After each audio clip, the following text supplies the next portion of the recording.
السلام عليكم ورحمة الله وبركاته. حياكم الله.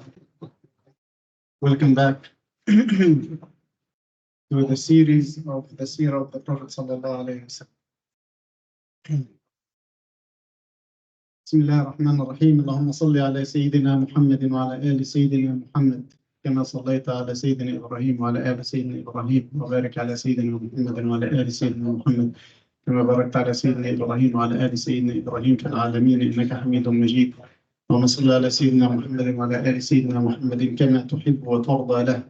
اللهم صل على سيدنا محمد وعلى آل سيدنا محمد صلاة تكون لك رضاء ولحقه أداء، وأعطيه الوسيلة والمقام المحمود الذي وعدته، واجزه عنا ما هو أهله، واجزه عنا أفضل ما جازيت نبيا عن أمته، وصل على جميع إخوانه من النبيين والصالحين يا أرحم الراحمين. Today we continue our journey with the Seerah of the Prophet sallallahu alaihi wasallam, and we stopped at when the Prophet sallallahu alaihi wasallam returned from Al-Isra wal-Mi'raj, and Sayyidina Abu Bakr as-Siddiq was the one who believed him in his account about Al-Isra wal-Mi'raj.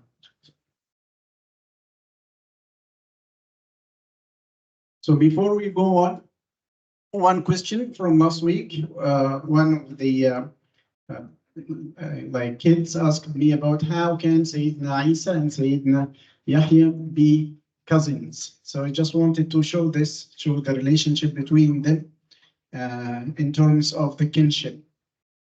So we know that Sayyidina Yahya is the son of Sayyidina Zakaria. We all know this. And we know also that Sayyida Maryam is Maryam ibn Imran. What few people know is the name of their mothers. So the name of Maryam's mother is Anne. In Arabic it's pronounced Hinna. And she is the one who said, رَبِّ إِنِّي نَذَرْتُ لَكَ مَا فِي بَطْنِي مُحَرَّرًا فَتَقَبَّلْ مِنِّي. Anne had got a sister. Her name is Lisa, and in Arabic it is pronounced Lisha. So these were sisters. So in fact, Yahya and Maryam are cousins.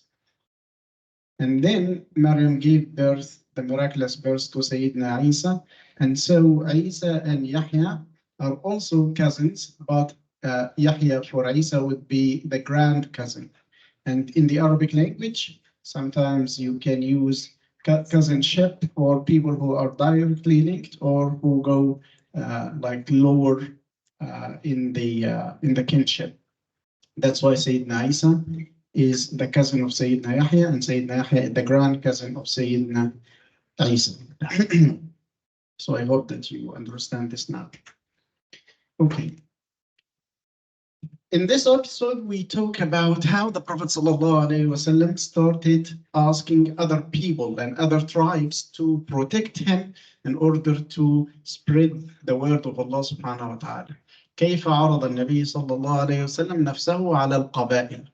So if the people of Mecca denied him and rejected his da'wah, and the people in Ta'if, so these are the two big cities, also did the same. So he tried now to seek other tribes and other great men and noble chief people in their own tribes. And because the Arabs used to come to Mecca each year many times, so during the Hajj season, but they would also come for some markets, like popular markets among them. One of them is Dil Majaz. Dil Majaz was a market, but it is not a market just for goods or merchandise. It was a market of the Arabic language. So the poets from each tribe would come. They would like spend the whole year preparing their best, the best of their masterpieces of poems, and then they come in this day to Mecca, Dil Majaz and Awqas, and then they try to compete against each other to see who of them is the best poet and which of these is the best poem.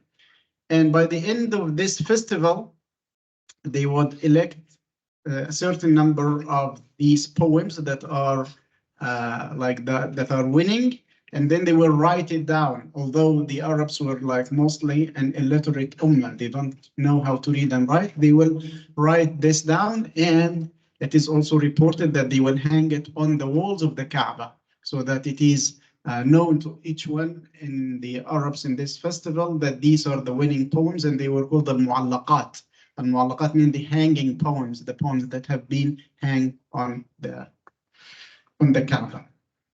So the Prophet ﷺ, after he returned from Al-Isra wal-Mi'raj, he had his second marriage after Sayyidah Khadija died, and he spent the year of grief or the year of sorrow. He also then got married to a Sayyidah Sauda bint Zam'a. Sayyidah Sauda bint Zam'a was an old lady, and she also were from the early immigrants to Abyssinia, and her husband, Sakran ibn Amr, died. And so she was a widow, and she was poor, and that's why the Prophet ﷺ took her as a wife. So in fact, Sayyidah Sauda bint Zam'a was the second wife of the Prophet ﷺ.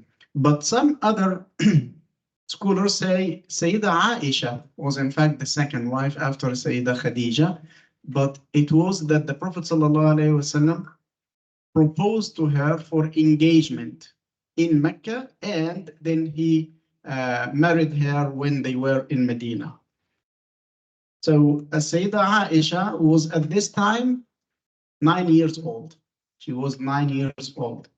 And the Prophet ﷺ proposed to Sayyidina, sent one of the ladies to the house of Sayyidina Abu Bakr as-Siddiq in order to ask to marry her or to get engaged to her.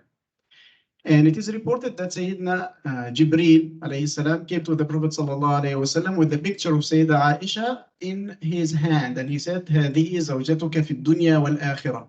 So this was by the decree of Allah subhanahu wa ta'ala that the Prophet sallallahu alayhi wasallam should propose to her. And in today's life, there are many doubts about this marriage of the Prophet sallallahu alayhi wasallam from Sayyida Aisha. He was at this time 50 years old, and she was 9 years old. So some of the ignorants and the atheists accused the Prophet ﷺ of having desires for children, while this is something that was normal at this time. And the people of Quraysh themselves did not criticize the Prophet ﷺ for it. And they were like picking for any fault or any mistake that he would make in order to make it like public for other people so that they find a reason to reject him. But they never thought about this because they themselves were doing this. They were getting married to like girls from different ages. What is more than this, when the Prophet ﷺ proposed to her, she was already engaged to another man. So he was not the first proposal. He was not the first suitor to her. She was already engaged to the son of Al-Mut'am ibn Adi. And that's why when the lady that the Prophet ﷺ sent to Ruman is the wife of Sayyidina Abu Bakr as-Siddiq and the mother of Sayyida Aisha. Sayyidina Ruman said, I cannot say anything until Abu Bakr comes back. And then when Abu Bakr heard about this, he became disappointed because she is already engaged to another man, and this man is the son of Al-Mut'am ibn Adi. And Ruman says, وَمَا خَرَجَ مِنْ كَلِمَةٍ قَالَهَا قَطْ. So he never broke his promise. So Sayyidina Abu Bakr Siddiq gave a promise to Al-Mut'am ibn Adi that he will give him Aisha as a wife. Now the Prophet ﷺ is giving him the honor of the dunya wal akhirah of becoming the husband of his daughter. And he cannot just break his promise. So he didn't know what to do. He went to the house of Al-Mut'am ibn Adi to try to figure out what to do. Once he entered the house of Al-Mut'am ibn Adi, the wife of Al-Mut'am ibn Adi, which is the mother of the groom of the man, said to him, you are coming now to finish your trek and to take my son into your religion. I will never allow this to happen. So Sayyidina Abu Bakr Siddiq, from the first moment he entered into this house, he was faced with this. I will never give you my son to turn him into your religion and to become a follower of Muhammad. And then Al-Mutam ibn Adi came. So Abu Bakr said, do you hear what she's saying? And Al-Mutam said, yeah, I hear. I said, do you agree to that? He said, yes, I agree. I'm sorry. We will have to take him back. You have to disavow this engagement. So Sayyidina Abu Bakr Siddiq was so much relieved that they asked for it. And then he said, okay, if you ask for it, then it is like null, it is not valid now, their engagement, and now she is free to accept any proposition. And he went back and he was so much delighted that Allah subhanahu wa ta'ala just ended this for him. And so the Prophet ﷺ proposed to Sayyidah Aisha when she was 9 years old, but he got married to her in Medina when she was 12 years old. Some people would say she's still young. I mean, 12 years old for a girl to marry, this is very young. And as we have seen, she was already engaged, and there were other women who were at her age when they were also married. But it was also something conventional that differs from one society to another. And even in the West, this was not the norm. I mean, the age of 18 or 20 or 21 or 16, it is different from time to time. So this is a piece of the laws of England in 1822, which is 200 years ago. 200 years ago, they specified that the age of a woman to give herself in marriage should be 7 years, not 9, 7 years. And then they said that real like attainment of the wife should be at the age of 9 years. So they gave the exact age that the Sayyidah Aisha was there. And so it was 200 years ago, the norm and accepted in England, in the laws of England. Another interesting thing is that this morning I was in Chio Hospital for an MRI, and I was waiting for my turn. And then I found this. It said patients of childbearing age, which is 11 years and older, will be asked if they are pregnant. So this is another confession that children at this age can bear children. And they have to say it now, although it is illegal to get married, but it is legal to get pregnant. So subhanallah, so it is against the marriage itself, not against the act of being pregnant. And it is still called here. So Sayyidah Aisha was the second wife according to this narration, radiallahu anha wa arda. And this is the list of the wives of the Prophet ﷺ in order. The first wife was Sayyidah Khadija bint Khuwaylid, and she died at the year 3 before Hijrah. Sauda bint Zam'a, and then Sayyidah Aisha bint Abi Bakr. And she was married to the Prophet ﷺ when he entered Medina in the first year of Hijrah. Sayyidah Hafsa bint Umar in the third year of Hijrah. Sayyidah Zainab bint Khuzayma. Sayyidah Salama bint Abi Umayyah. Sayyidah Zainab bint Jahsh. Sayyidah Juwayriya bint al-Harith. Sayyidah Safiya bint Huyay bin Akhtab. Sayyidah Habiba Ramla bint Abi Sufyan. Sayyidah Mariya bint Sham'un al-Qibtiyya. Sayyidah Maymuna bint al-Harith. Some scholars say that Sayyidah Maria was not a wife, she was kind of a maid to the Prophet ﷺ. But when we come into the incidents of the Seerah for each one of these marriages, we will talk about it in more details, inshallah. So the Prophet ﷺ began to approach the different tribes and to ask them to come to Islam, to support Islam, till the Prophet ﷺ makes it victorious and makes all the people worship Allah alone. And we started by going to Bani Kalb. And we said before that the word Kalb was not something like to be offended with. It meant a lion. And one of the forefathers of the Prophet ﷺ is called Kilab, which is also another name for Hakim, his grandfather. And he went to a group that is part of this tribe that they are called Bani Abdullah. And then he said to them, Ya Bani Abdullah, Inna Allah qad ahsana isma abikum, fa'aqbilu ala dineh. So, although you are part of the bigger tribe of Kalb, but you have a good name, the name of Bani Abdullah. So be true worshippers and servants of Allah subhanahu wa ta'ala and accept Islam, but they did not. They didn't accept Islam. So he went to another group, and these were Bani Hanifa, and he asked them to accept Islam. And scholars say that they rejected him in the worst fashion, in a more repulsive fashion than others. So they didn't accept it. So he went to Bani Amir ibn Sa'sa'a, Bani Amir ibn Sa'sa'a, and he talked to them. And they seemed to be convinced of his message, and they liked the message so much. But then one of them asked him a question. أرأيت إن أظهرك الله بهذا الأمر أيكون لنا الأمر من بعدك? If Allah subhanahu wa ta'ala makes you victorious over your opponents, will we succeed you in the rule? So we will be the rulers of all the Muslimin all the time? And then the Prophet sallallahu alaihi wasallam said, الأمر لله يجعله حيث يشاء. The rule is up to Allah subhanahu wa ta'ala. He places it whenever He wills. So they said, أنرمي العرب بأكبادنا ثم تتركنا. Should we stretch our necks for the Arabs? And when Allah gives you victory, you would grant ruleship for other than us. So they just wanted to accept Islam not for the sake of Iman, but for the sake of ruleship, for the sake of nationalism, to be the rulers of the Arab nation. So they also rejected Islam. When they went back, however, one of their elders was not with them, and they told him that a young man from Bani Abdul Muttalib claimed that he was a prophet, and he asked us to support him.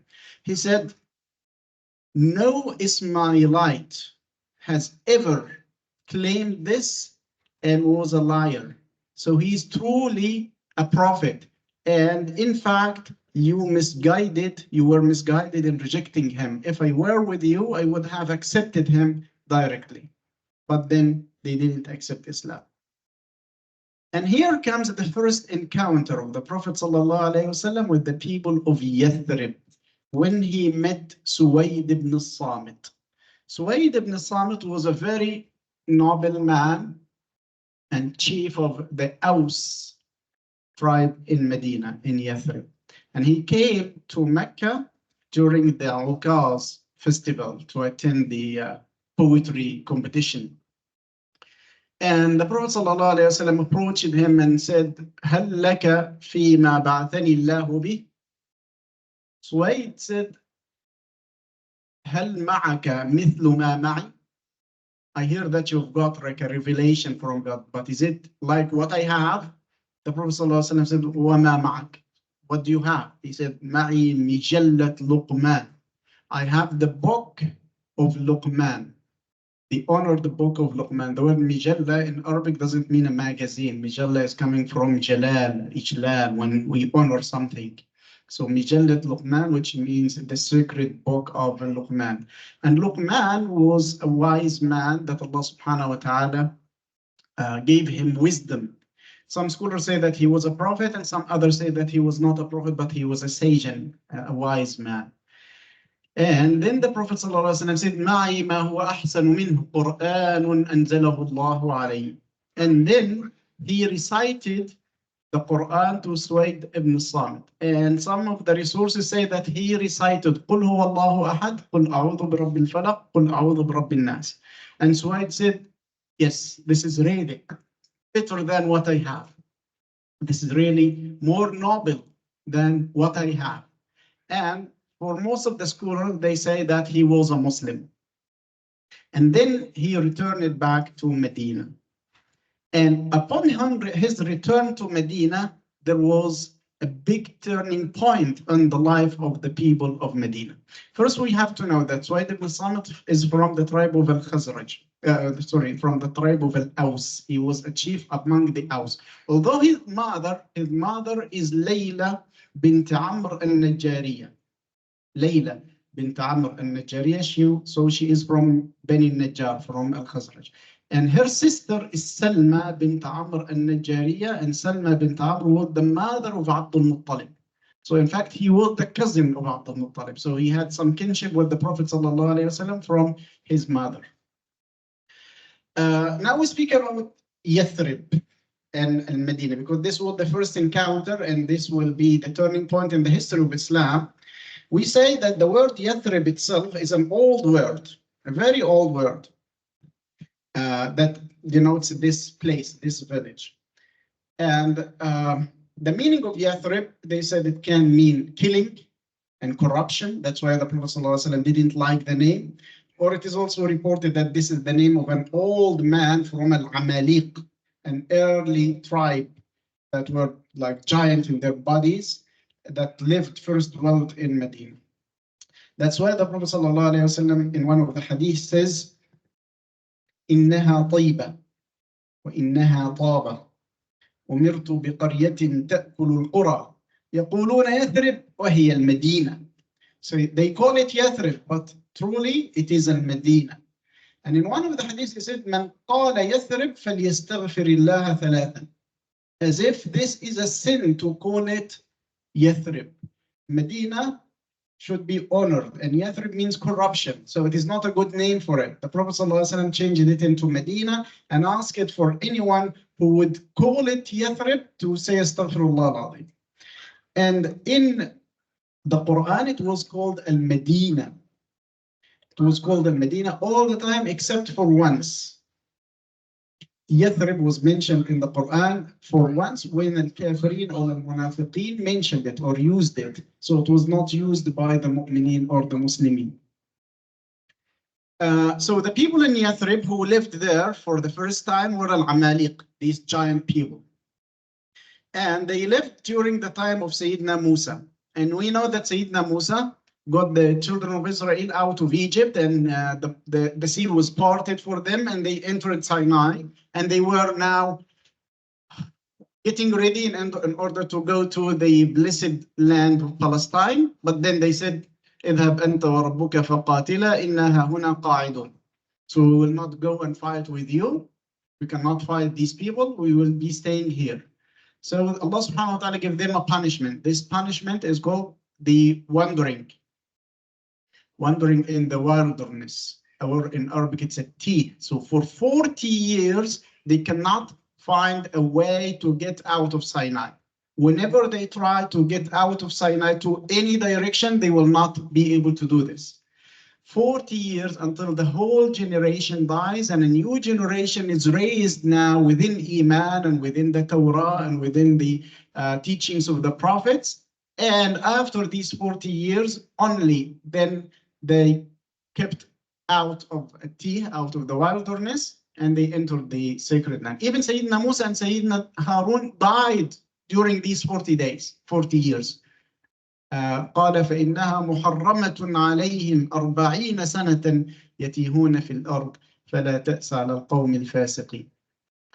However, during the 40 years of punishment, Sayyidina Musa and Sayyidina Harun were the only ones who could find a way out by the grace of Allah subhanahu wa ta'ala when He asked them to leave the place and come back. So Sayyidina Musa and Sayyidina Harun went to Hajj while they were in the 40 years of punishment. The Prophet ﷺ says in his way to Mecca and Fath Mecca, he asked about one of the mountains. Sayyidina Abu Bakr said, هذا جمدان. This mountain is called Jimdan.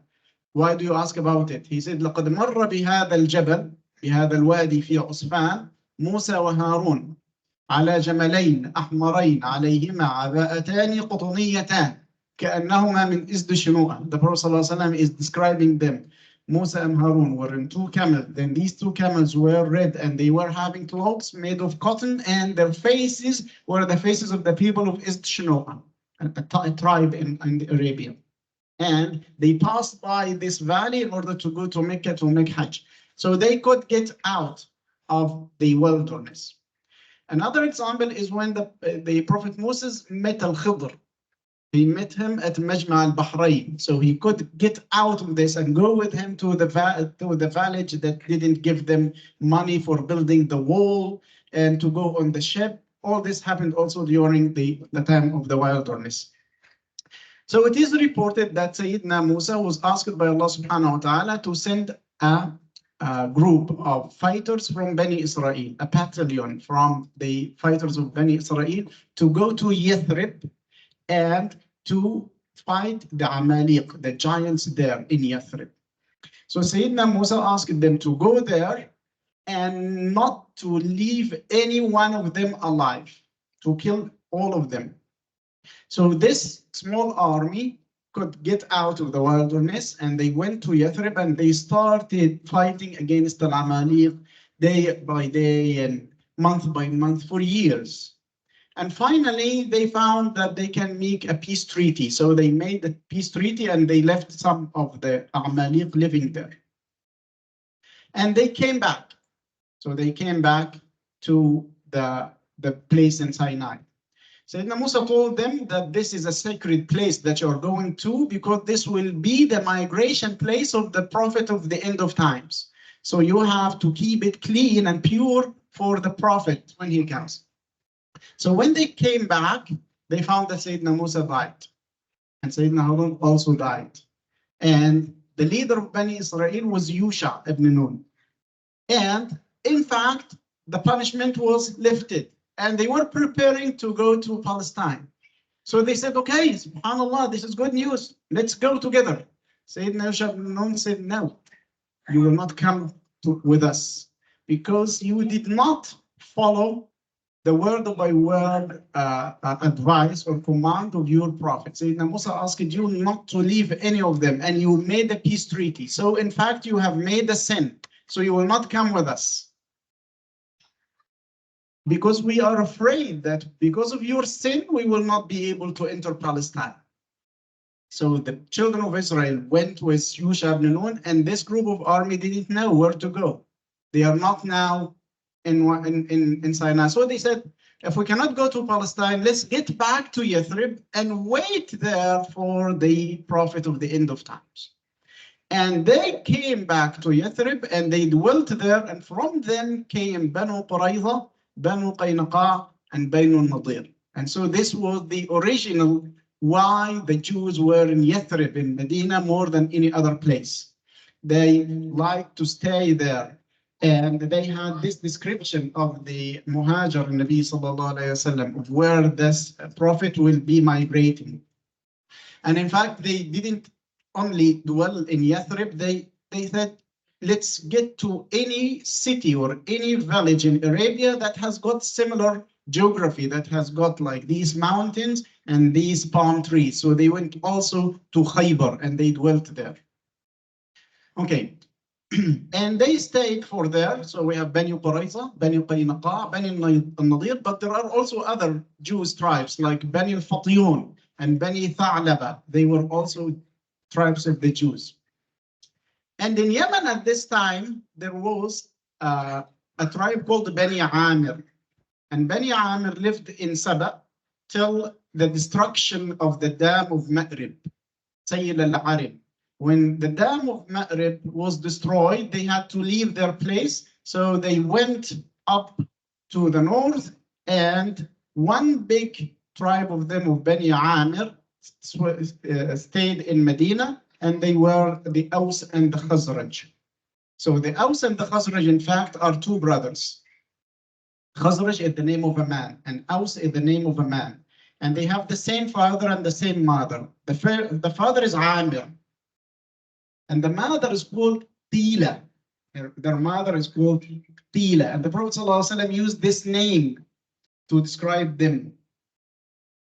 So in one of the hadiths, when the people of Medina were waiting the Prophet ﷺ to come to Medina, and every day they will go to the south and they wait, and the sun harms them and they go back to their shades and their houses. One day a Jew was on the top of his roof of the house, and then he said, Ya Bani Qila, هذا جدكم الذي توعدون. This is your luck that you have been waiting for. And he called them Ya Bani Qila, the children of Qila. In another hadith, the Prophet ﷺ says, يَأْبَى اللَّهُ هَذَا وَرَسُولُهُ وَأَبْنَاءُ قِيلًا. Allah subhanahu wa ta'ala does not accept this, nor his prophet, nor the children of Qila. So Al-Aws wal-Khazraj again. Al-Khazraj was a man who had many sons. So he had Auf, Amr, Jusham, Ka'b and Harith al-Harisi. So Al-Khazraj had many sons. While Al-Aws had only one son, Malik. The son was Malik. And when the time came to one, okay, let me say. When the time came for their father to die, Al-Aws died, and then they asked him, you have only one son, and your brother Al-Khazraj have got many sons, and we were asking you to marry many women in order to get more sons. Then he says, لن يهلك هالك ترك مثل مالك. He said the quality is more important than the quantity. So no one will be perished if he left someone like Malik. And then he said إن الذي يخرج النار من الوثيمة قادر أن يجعل لمالك نسلا ورجالا بسلا وكل إلى الموت. Why we are mentioning this? Al-Aws was a wise man. And he asked his son Malik to marry and get more children. But more important, he said two lines of poetry before he died. This was 200 years before the birth of the Prophet ﷺ. He said, إذا بعث المبعوث من آل غالب بمكة فيما بين مكة والحجر هناك فابغوا نصره ببلادكم بني عامر إن السعادة في النصر. These two lines of poetry says that there will come a day when this prophet who would come from Al-Ghalib. Al-Ghalib is one of the forefathers of the Prophet ﷺ, and it was in Mecca, and near to Al-Hijr, he will claim prophethood. When he does, go and support him, because you will have all the honor of the dunya and the akhirah if you do so. This was 200 years before the birth of the Prophet ﷺ. So in fact, this was like a heritage carried with them. Okay, we get back and we see that Malik in fact gave birth to Auf and Nabat and Nabit wa Jusham wa Amr al-Qais, Imr al-Qais. So the tribe of Al-Aws and Al-Khazraj were both the tribes of Al-Arab in Al-Medina. And this is like a full page of their tree of descendants. So you can see that Al-Aws is just kind of 25% of the power of Al-Khazraj. Al-Khazraj is a massive tribe compared to Al-Aws. But because Al-Aws and Al-Khazraj were brothers, and they lived with the Jews in Medina, there were many tricks and treacheries happening between them because of the Jews. So the Jews thought that as long as these two tribes are not united and are fighting against each other, we will be the real rulers of Medina. If they are united, they may get us out.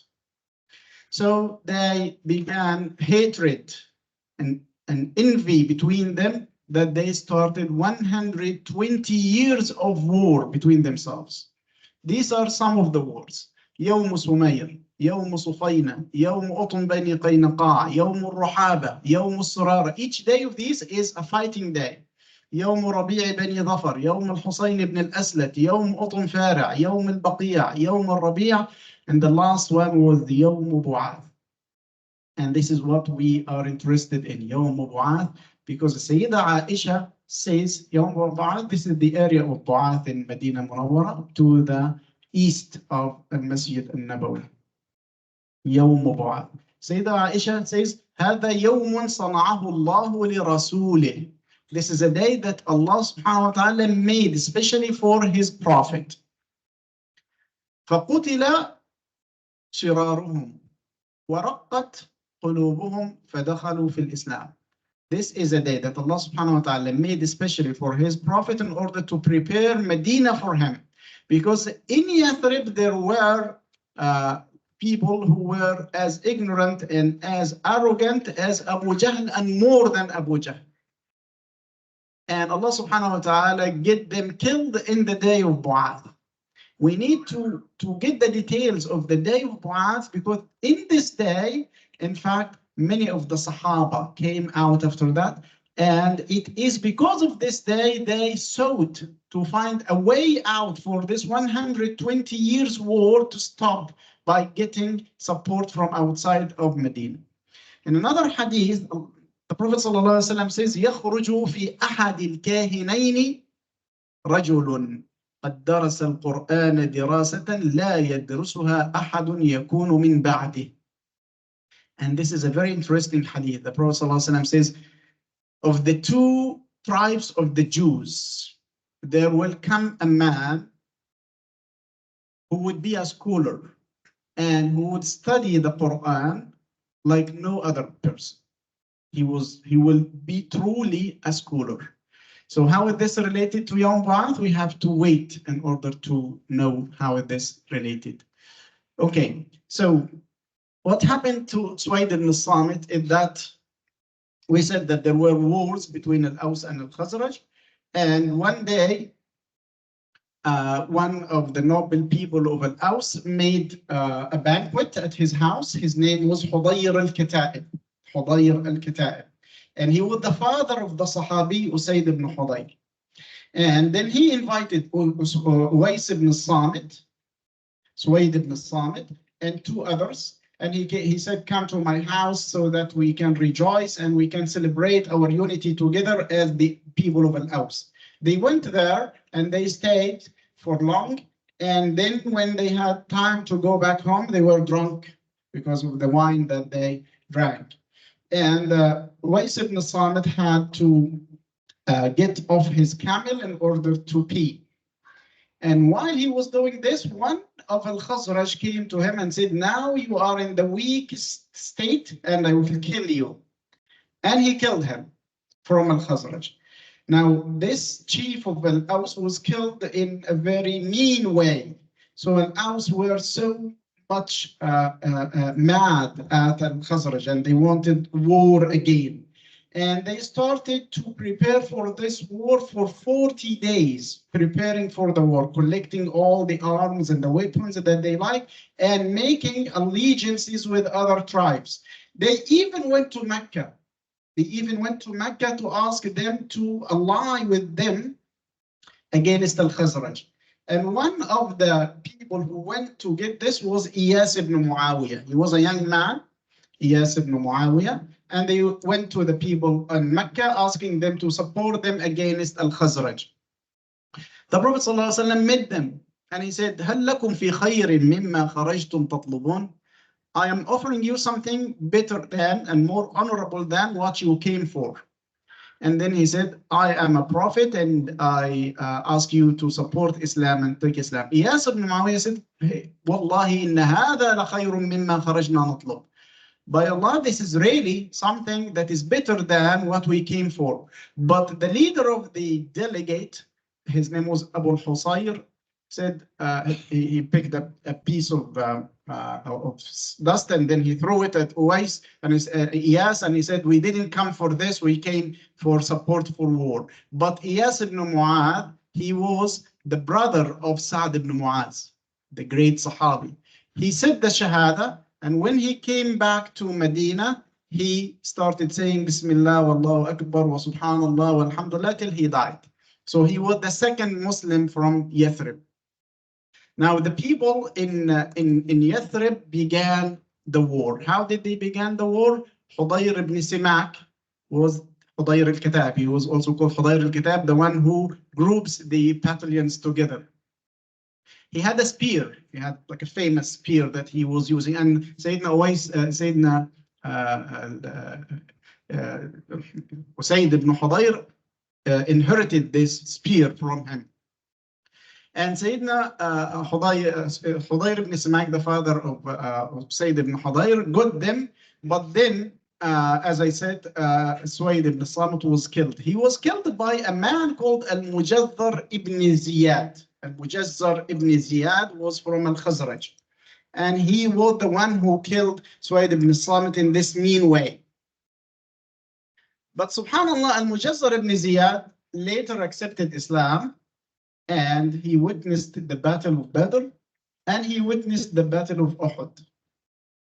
In the Battle of Uhud, the son of Suwaid ibn Samit, his name was Al-Harith, and he was also a Muslim. He didn't like to see the killer of his father in front of his eyes, so he killed him, assassinated him during the war. These are two Muslims. So no one saw him killing Al-Mujazzar ibn Ziyad. When the Battle of Uhud finished and the Prophet ﷺ got all the martyrs together and buried them, no one knew that Al-Mujazzar ibn Ziyad was not killed by a kafir, he was killed by a Muslim. Sayyidina Jibreel came to the Prophet ﷺ and said, go now to Quba, the dwellings of the people of Al-Aws, and ask for Al-Harith ibn Suwayd ibn Samit, and ask him, why did you kill Al-Mujazzar ibn Ziyad? And the Prophet ﷺ went there and he said, asked him, who killed Al-Mujazzar ibn Ziyad? He said, I don't know. I don't know who killed him. He said, بل أنت الذي قتلته وقد أخبرني جبريل بذلك. قال يا رسول الله ما نكصت ولا كفرت ولكني لم أطق أن أرى قاتل أبي أمامي. فقتله النبي صلى الله عليه وسلم قصاصا. So he was killed because he killed the Muslim man. Because Islam يجب ما قبله. So all the crimes that were before Islam, and the Prophet ﷺ made this partnership and this brotherhood between the Aus and the Khazraj should be more powerful than this revenge that is in the hearts. So this is just something to tell you about the people who come there. So Al-Aus began to get different tribes with them. So they asked the people from Bani Nadir and Bani Qurayza, from the Jews, to help them and to support them. So the people of Bani Qurayza and Bani Nadir were near to Quba also. They said, we will think about it. Now there is one person who is very important in this episode, who is called as Amr ibn Nu'man. Amr ibn Nu'man was the Abu Jahl of Medina. He was the most arrogant person there, and he was like very cruel. So he went, and he was from Al-Khazraj. So he sent to the people of Bani Qurayza and Bani Nadir, and he said, we learned that you will support our brethren from Al-Aus. And we warn you, if you do, we will kill you and we will expel you from Medina. So keep out of this. They said, we have not decided yet. Then he said, okay, if you have not decided yet, give me 40 of your children, so that I keep them with me. If you really make alliance with our brethren of Al-Aus, I will kill your 40 children. If not, I will return them back to you. They gave him the 40 children, and he distributed the 40 children at different houses of Al-Khazraj. And one of the houses was the house of Abdullah ibn Ubay ibn Salul. He was from Al-Khazraj. He had a child of these 40. And day by day, the people of Qurayza and Bani Nadir showed that they are not participating in the war. But Amr ibn Nu'man said to Al-Khazraj, you know, these people, the Jews, are dwelling in the best area in Yathrib. I will send to them and I will ask them, get out of your places for us, or I will kill your children. Now, this is another deal. Then he sent to them and he said, you know, we have your children, and we know that you will not ally with our brethren, but we need you to get out of your land, and we will take it. So they started crying, and this was like a heavy news for them.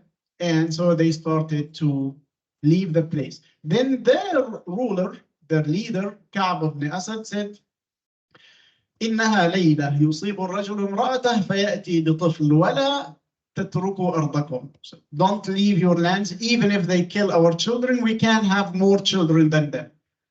So they sent to him and said, we will not leave our land, and do whatever you like. And they didn't think that he will kill the children. So he asked all the 40 houses to kill their children. That's why I'm telling you, he was more cruel than Abu Jahl himself. And that's why Aisha said that this was a day that Allah subhanahu wa ta'ala made for his prophet. So 39 of the houses slaughtered the children. And only Abdullah ibn Ubay ibn Salul refused and kept this child alone. And this was the child who survived. And we'll come back to this child because it's also important. Now this made the Qurayza people and the Nadir people more willing to take the revenge for themselves. So they made the alliance with the Aus. You can see now how the war is coming to a point of real drama and real tragedy in their lives. So they are seeking support from different tribes, Ghatafan and Bani Bayada and from Mecca, and also from the Jews. And Al-Khazraj are thinking that they are also a big tribe. And after 40 days, what happened is that the war started. But before we know how the war started, it is important also to note that during Ghazwat al-Khandaq, you remember that the Prophet ﷺ was there, like sieged in Medina, and he wanted any like sign of victory, especially as he received news that the people of the Jews have already became like traitors, and they will get the mushrikeen from the south of Medina. So Nu'aym ibn Mas'ud was one of the Sahaba, and he was also a very cunning man. So he went to the people of Qurayza and he said, the people of Quraysh ask you to confirm your alliance by sending 40 of you to them. He is making this trip because he knows that they can remember the 40 children that they were killed. So they didn't give him other 40 of them, and they said the people of Quraysh will not do it. They will surrender the 40 of us to Muhammad to kill them, so we will not do it. And so this was the beginning of the split between the different parties. So the number, the 40 number, is also important in this episode. So when they started the war, Abdullah ibn Ubay ibn Salul refused to enter the war, and he kept himself at home. And Amr ibn al-Jamuh was also from the people who abandoned the war, and he was from al-Khazraj. And at the beginning of the war, the Khazraj were more in number and in weapons and in arms, so they were the victorious. And the people of Al-Aws began to retreat. So Hudayr al-Kata'ib, with his spear, did something that is like a very unexpected thing. He looked at the people and he called and said, do you see this spear? If you leave, it will not leave. And then he hit his own foot with the spear, and it was planted into the ground. So they saw that he cannot move his foot, and it was now planted into the ground. And they came back so courageous, and they began to fight again, and then they were victorious. When they were victorious, they began to slaughter and kill the people of Al-Khazraj as much as they can. And the people from Bani Qurayza and Bani Nadir were more also envious of this, so they were killing more of them. One of the Jews, his name was Zubayr ibn Bata, and the people of the Jews will pronounce him as Zabir ibn Bata, and just to make it a different sound, different from how the Arab pronounce it. He came to one young man. He is Sayyidina Thabit ibn Qais ibn Shammas. And he looked at him and he saw that this should not be killed. So he cut his head, cut his hair, and got the hair in his hand and said, off you go. I will leave you to live.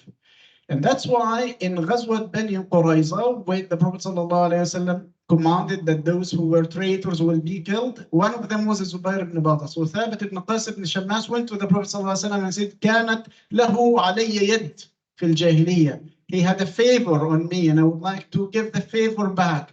The Prophet ﷺ said, you can get him out and you spare his life for that. So this is why he did this. Sayyidina Thabit ibn Qais ibn Shammas was called also the Khatib of Nabi sallallahu alayhi wasallam, so the eloquent speaker of the Prophet sallallahu alayhi wasallam. And the Prophet sallallahu alayhi wasallam said that he was min ahli al-jannah لأن صوته كان عاليا. فكان لما نزل القرآن إن الذين ينادونك من وراء الحجرات أكثرهم لا يعلمون, he thought that now I am the one who حبطت أعمالهم. But the Prophet ﷺ says, هو من أهل الجنة. And he, the only Sahabi who had his will to be practiced even after his death. I mean, his will was not known except after his death. It was during the Hurub al-Yamama, during the time of Sayyidina Abu Bakr as-Siddiq, and he was killed in al-Yamama. But he came to one of the Muslimin in the dream, and he said, don't say that this is a dream and so you dispose of it. I'm truly coming to you in the dream, and I'm telling you that my money is in this place, and I have this number of slaves, and I have this debt. Go and you will find the money, pay my debt, and set free my slaves. The Muslim soldier went to Sayyidina Khalid ibn al-Walid and said, I received this dream. Sayyidina Khalid said, let's check. And then he went to the place where he indicated in the dream, and they saw the money, and they saw the horse, and they knew about the slaves. And so they passed his will even after his death, and it was not known. So the fact is that at the end of this day, Yom Bu'ath, there was lots and lots of casualties and killings and people who died. And that's why Sayyidah Aisha says, قُتِلَ شُرَاتُهُمْ. Those who were evil of them were killed. وَرَقَّتْ قُلُوبُهُمْ. When they saw that the Jews are killing their own brothers and they are killing their own brothers, their hearts became softened. So they became of two opinions after this battle or this day.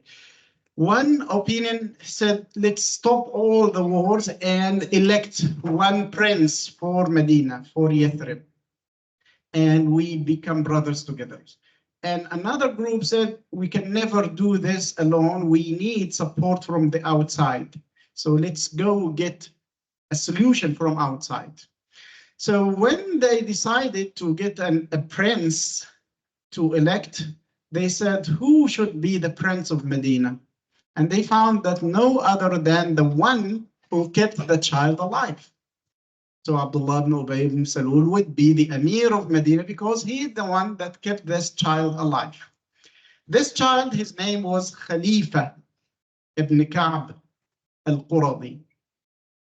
Khalifa ibn Ka'b al-Quradi. He was from Bani Qurayza. He was a Jew, but he was a very young boy. And at the Battle of Al-Khandaq, he was 10 years old. And he was also participating in the war against the Muslimin.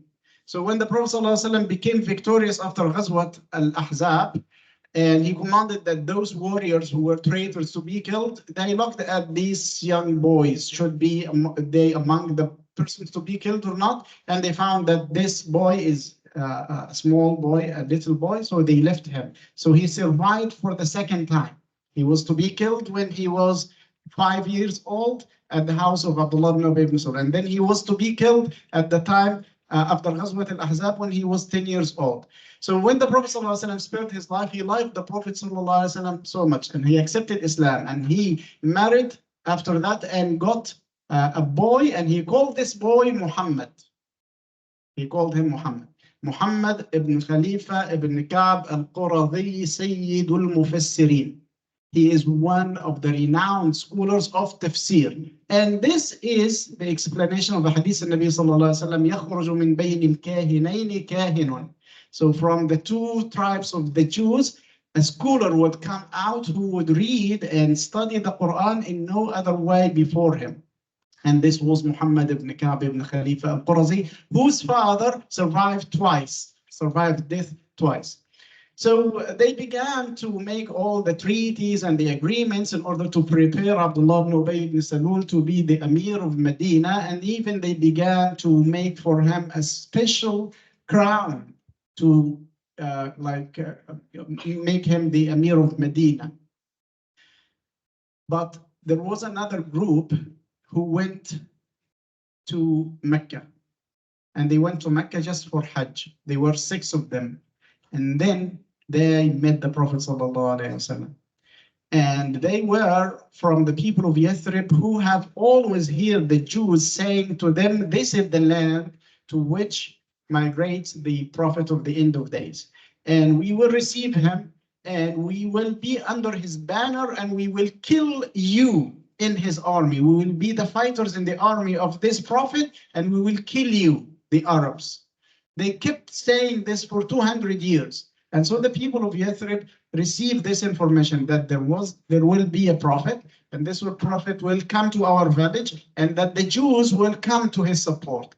So when they went to Mecca and they heard about Suwaid ibn Samit and about Iyas ibn Mu'az before that, they were already prepared to accept Islam, and they said, لا يسبقنكم إليه يهود. Don't make the Jews of Medina hasten to this prophet before you. So if we support him, if we take him and we become the fighters under his banner, we will fight the Jews and they will not fight us. And we will be the victorious and we will be the Ansar rather than themselves. And that's why it was Bay'atul Aqabah al-Ula, that we will talk more about, inshallah, in the next episode. But before we finish the episode today, this picture is from the valley. The valley is called Bu'ath al-Mab'uth, where the battle happened, when the battle of Yawm Bu'ath, this day that ended the 120 years of war between Aus and al-Khazraj, and that also Allah subhanahu wa ta'ala prepared for his Prophet sallallahu alayhi wasallam in order to purify al-Medina for him. And you can understand now why Abdullah ibn Ubay ibn Salul was the head of the Munafiqeen. Because it was his city and he was going to be the Amir and the Prince of Medina, but the Prophet sallallahu alayhi wasallam, when he came, he was the commander in faith and in politics. And so Abdullah ibn Salul was envious of this. This is not a justification for his kufr or for his nifaq, but just to understand why this happened. SubhanAllah al-Azim. The Prophet ﷺ also met other peoples before he met the people of Yathrib that came for Bayat al-Aqaba al-Ula. The first of them is Sayyidina Abu Dharr al-Ghifari. Sayyidina Abu Dharr al-Ghifari was from a tribe called Ghifar. And this was close to Medina, close to Yathrib. And he heard about what happened with Suwayd ibn Samit and that he died a Muslim, and that Iyas ibn Mu'az also died a Muslim. So the news about Islam came to him. So he had a brother called Anis. He asked Anis to go to Mecca and to get him the news. When Anis came to Mecca and he met the Prophet ﷺ and became a Muslim, went back to Sayyidina Abu Dharr al-Ghifari and told him that this is really a good man, a noble man, a true prophet of Allah subhanahu wa ta'ala. But he didn't explain in what way. Then Abu Dharr al-Ghifari said, Ma shafayta ghillati. You did not get me what I need, all the details that I need. So he went to Mecca, but he knew that the people of Mecca were so much cruel to anyone who would accept Islam, especially if they are coming outside of Mecca. So he stayed near to Al-Kaaba and he didn't know what to do. He said, I started to drink from Zamzam and look around and I don't know where is the Prophet and how to go to him. And I'm scared that if I ask anyone, I will be killed or harmed. So Sayyidina Ali ibn Abi Talib, the second day, came to him and said, Ara rajula gharib. I see that you are strange. He said, Naam. He said, هل لك إلى مأوى? Would you like to come and take shelter in my house tonight? He said, yes. So he went with him and they never spoke about anything. And he spent the night in the house of Sayyidina Ali ibn Abi Talib till the next day.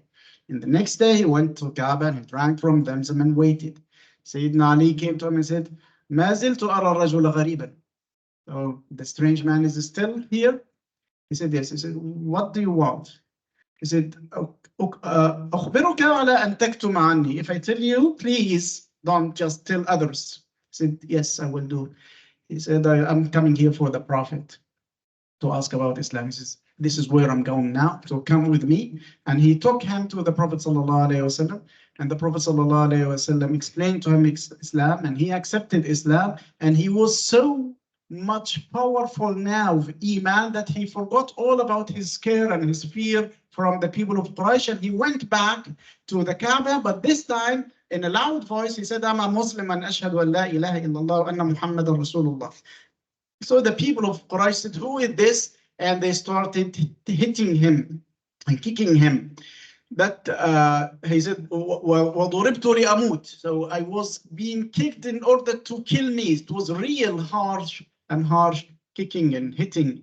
That Sayyidina Al-Abbas ibn Abdul Muttalib came to him and then he stopped them and he embraced him and they said, أَتَقْتُلُونَ رَجُلًا مِنْ غِفَارٍ تَمُرُّ عَلَيْهِمْ تِجَارَتُكُمْ.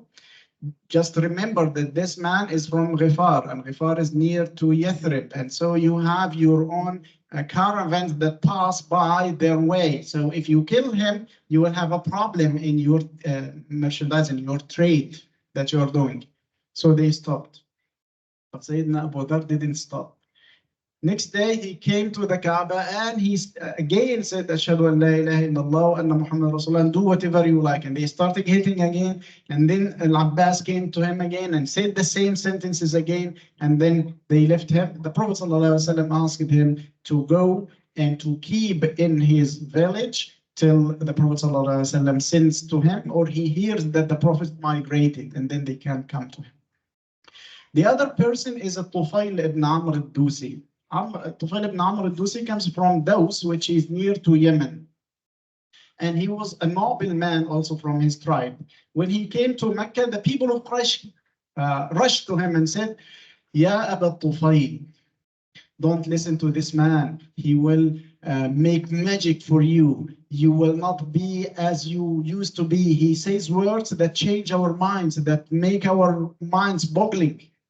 So Tufail said that by their words, I became so much afraid to listen to this prophet that I got a big punch of cotton and I made it into my ear so that I cannot hear from him. And I started not hearing anything, but then I contemplated and said, I'm a man of a wise mind. Why shouldn't I listen and then I can decide, I can judge, I have good judgment. Otherwise, why should I be the chief of my tribe? So he removed the cotton and went to the Prophet ﷺ and started listening.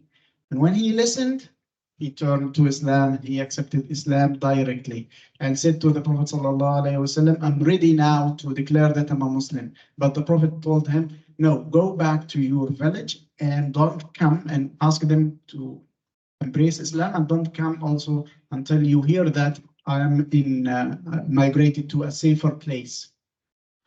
Sayyidina Tufail ibn Amr al-Dawsi said, give me a sign. I'm going to a tribe that haven't heard about Islam, and I would like to emphasize my argument, my stand with a sign. Then the Prophet ﷺ says, سَيُعْطِيكَ اللَّهُ آيَةً. سَيُعْطِيكَ اللَّهُ آيَةً. So Allah will give you a sign. He went out till he was at the area in which he will dwell down to his tribe. And then he stood and said, Ya Allah, give me the sign, give me the ayah that the Prophet ﷺ promised me. And then he said, فَرَأَيْتُ نُورًا بَيْنَ عَيْنَيْ. So his forehead started glowing with light. And then he said, فَخَشِيتُ أَنْ يُظَنَّ بِهَا مُثْلَى. Although this is light, I thought that they will think of me as disfigured. فَقُلْتُ اللَّهُمَّ اجْعَلْهَا فِي غَيْرِ وَجْهِ. اللَّهُمَّ اجْعَلْهَا فِي غَيْرِ وَجْهِ. So that the light turned from his head to his stick. So the stick itself became light. And he took it to the people of Daws. And when he went into his house, he met his father. The first one he met was his father. So he said, ديني على دينك حرام إن لم تتحول إلى الإسلام. So his father accepted Islam, his mother accepted Islam, his wife accepted Islam. So all of his house accepted Islam. Then he turned to the people in the tribe and he asked them to accept Islam, but they didn't. They didn't agree to that. They were having the sin of adultery. So it was not a common sin among the Arabs because they used to have different types of marriages, but in Daws they had the adultery. So he was so sad that they didn't accept that. So he went back to the Prophet ﷺ and said, Ya Rasulullah, inna dawsan arhaqatni bizina. This Daws has caused me much trouble with adultery. Fad'u Allah alayhim. The Prophet ﷺ said, Allahumma hdi dawsan wa'ti bihim. So rather than making dua on them, the Prophet ﷺ prayed for them.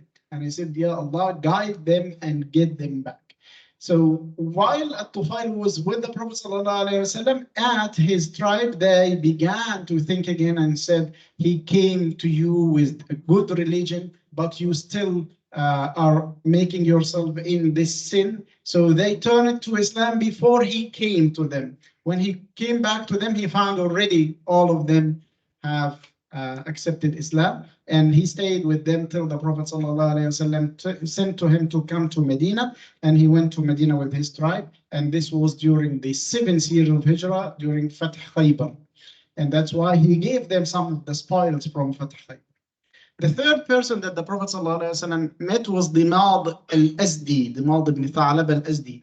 And this man was known to cure from possession, like jinn possession or from evil possessions. And so he came to the Prophet ﷺ and said, I am like a skillful person in getting the devils out from people. And I hear that you are possessed, that you say things that make people like angry against you. So just allow me to cure you. And then the Prophet ﷺ said to him, are you the one who is curing? He said, no. Ma'ad Allah, inna Allah huwa alladhi yashfi. I do not cure. Allah subhanahu wa ta'ala is the one who cures. But it is just on my hand. Then the Prophet ﷺ started reciting the Quran. Dimad threw whatever he got with in hand and said, inna hada huwa shifa. This is the true cure. And then he accepted Islam, and he was also one of the leaders in his own tribe. So how these 6 people from Yathrib came to the Prophet ﷺ and started the turning point in the pledge of allegiance with the Prophet ﷺ, and did they understand the gravity of this agreement with the Prophet ﷺ? And did Quraysh leave them have this pledge of allegiance easily? This is all what we will see, inshallah, next episode. Assalamu alaikum wa rahmatullah.